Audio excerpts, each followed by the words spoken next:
Welcome to the White Knight Theater. OJ was particularly gloomy that day and ignored us the entire time. I asked Nicole what happened again. She didn't say. He was abandoned by Nicole and then by Paula. And that's why we stand here today. A few days ago, I saw Denise Brown on TV. I thought the key witness, Mike's sister, would take the witness stand. Under the cold legal statutes and procedural logic, nothing can move the jury more than the grieving faces of the victim's family. But what about this sudden appearance of an unfamiliar witness? Will an unexpected video turn over a new leaf in the trial? How will Marcia respond? Bye, Denise. Okay, OJ, see you in a few days.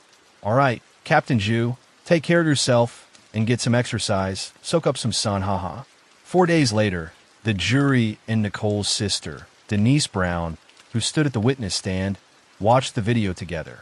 In the footage, O.G. Simpson and Nicole's family stood outside the school, chatting nonstop, and Denise even kissed Simpson's cheek when saying goodbye. After hugging Nicole's mother, Judith, Simpson also gently patted Nicole's shoulder. Finally, Simpson picked up his youngest son, Justin. All of this contradicted Denise's testimony. OJ was particularly gloomy that day and ignored us the entire time. I asked Nicole what happened again. She didn't say. I was afraid of Sims too. The American judiciary operates on an adversarial system, which means achieving judicial justice through the confrontation of evidence or evidence of confrontation. From this perspective, although Prosecutor Marcia did not make public the video of Simpson on the day of the incident, the prosecution did not violate any rules because they did not list the video as evidence, and thus had no obligation to inform the defense. However, if Johnny had asked the prosecution whether they had received the video and the prosecution insisted on denying it, that would be a violation. Can you describe the scene in the video? I saw us with O.J. Simpson. What were you doing? I don't know. Wasn't this the scene after the performance? I don't remember you lying before. I didn't lie, damn it. You really killed him. I'm avenging my sister. You bastards, you'll go to hell. Silence. Due to the inconsistency between Denise Brown's testimony and the video, she has completely lost her status as a credible witness. In the next trial, the presentation of physical evidence will be Marcia's key move. What he doesn't know is that Dr. Lee Chong-yu is currently continuing to follow up on the issue of anticoagulant bloodstains in the blood evidence. Will Dr. Lee have new discoveries? Which direction will this case take? It seems like people are seeing an iceberg rising in the sea, and the Titanic is sailing towards it. Marcia is about to take the stage. He has already set the prosecution style with Darden as calm, steady, and reasonable. Marcia knows he must restrain his emotions, hide his sharpness, and let the physical evidence and crime scene photos speak for themselves. Prosecutor Darden previously explained to us a principle. Why does a man who is friendly to most strangers commit violence against the closest people around him? The only reason, as Prosecutor Darden said, is that Mr. Simpson is a living person, not some fixed model. He can do good and evil at the same time. Whether you have seen it with your own eyes or not, it is real. The evidence shows that on the evening of June 12, 1994, the defendant had 70 minutes without an alibi. It was during this time that a brutal murder occurred in this safe and peaceful community. What exactly happened that night? The photos projected on the slide clearly show many details from the crime scene. Evidence number 31. The blood on the dashboard of the defendant's Mustang matches the defendant, O.J. Simpson. Evidence number 6. The blood at Rockingham matches Simpson's blood. The blood outside the back door of Bundy Drive at the first crime scene matches Simpson's blood. The blood on the socks in the bedroom matches Simpson in one place and Nicole in another. The blood on the Rockingham glove matches a mixture of blood from Simpson, Nicole, and Goldman. Marcia used the physical evidence from the scene to build a strong case, gradually increasing his influence on the jury. Subsequently, the scene that everyone anticipated yet dreaded arrived. The victim's body, the pool of blood, and the blood-stained footprints all over the floor. Almost all the jurors lowered their heads the moment they saw it. At this moment, these displays were no longer just slides because Judge Ito prohibited anyone outside the jury from seeing them.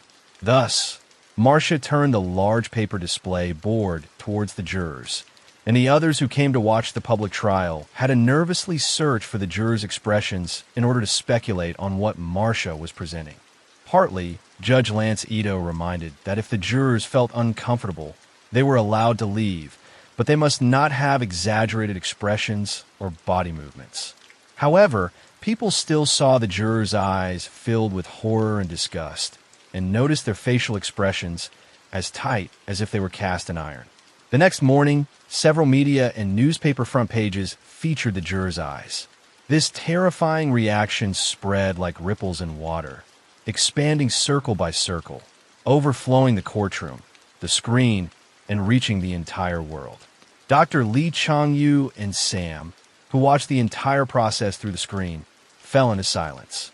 At this moment, they both understood that the defense team was under even greater pressure. Dr. Lee, is this Marcia's tactic? Are you saying that the jurors' reactions are being forcibly manipulated by him? I don't think so.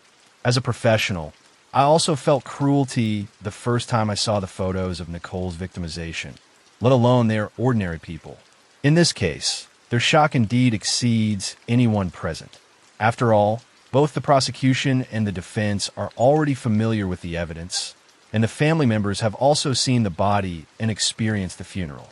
The onlookers are also more or less familiar with the case through the newspapers. Only the jurors, not only because of the isolation, but also because they are always constrained to be real outsiders. When they see these bloody real pictures, they can't help but feel a blow to the head. But I have to say, Marcia is very skillful. He must have carefully designed this scene. After Marcia released a large number of bloody photos, several jurors observed Simpson again. He was seen looking up at the ceiling and breathing deeply. Several jurors carefully recorded in their notes, and then followed Marcia's explanation to look at the board. The next picture that was originally going to be displayed was Nicole's neck, which was almost completely severed, with only some skin and tendons connecting it to the trunk. But I decided not to show this autopsy photo for the time being. Some of the jurors have already shown obvious discomfort. I finally replaced it with this close-up. Please look, this is Nicole's head with hair covering part of her cheek, lying on her side on the ground. If it weren't for this cold outdoor ground, we would think that this young mother was sleeping soundly. At this moment, Marcia deliberately tilted the board towards Simpson. The jurors also observed Simpson several times. Simpson's fists were clenched, resting by his sides, and there seemed to be tears in his eyes. Marcia decided to push forward a little more. Next, I'm going to bring out a specific piece of physical evidence, the socks. I want all of you to see the blood on the socks with your own eyes. Only through such a method can you fully imagine the feeling of standing in the victim's pool of blood. Judge Lance Ito, I object with deep emotion. This part of the content was not covered in the court proceedings, nor was it refuted in our cross-examination. The jurors each leaned in to examine the socks sealed in the plastic evidence bags. Hours later, after the jurors returned to their quarters and entered the dining area, several African-American jurors gathered together, while the others formed another group.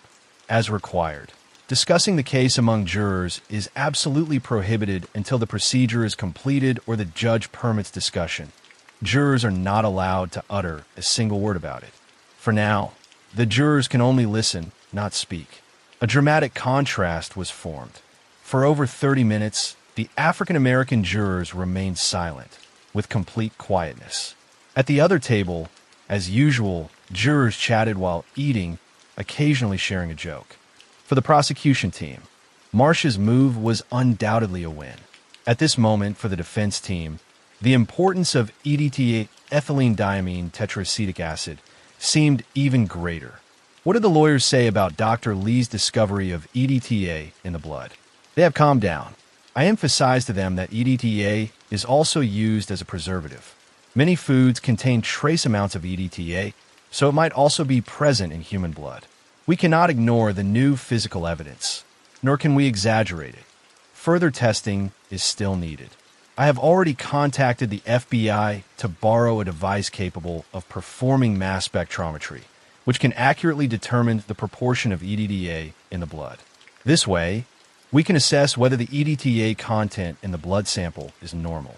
Could it possibly come from food? Another possibility is that ordinary instruments can only detect levels in the millions, but this device can measure levels in the billions. This is because in normal human blood, EDTA does not exceed 2 to 1 to 4 to 1. In other words, if the proportion exceeds this range, then there is definitely a problem with the blood sample found on the back door of Nicole's house. It is not yet the defense's turn to present their case. Whether they can play this card effectively depends on the results of our tests. While Marshall was using the blood to provoke the jury, Johnny also hired investigators to search for clues in numerous media reports and private videos. They wanted to find out what other mistakes the police made during their investigation of the two crime scenes on June 13, 1994.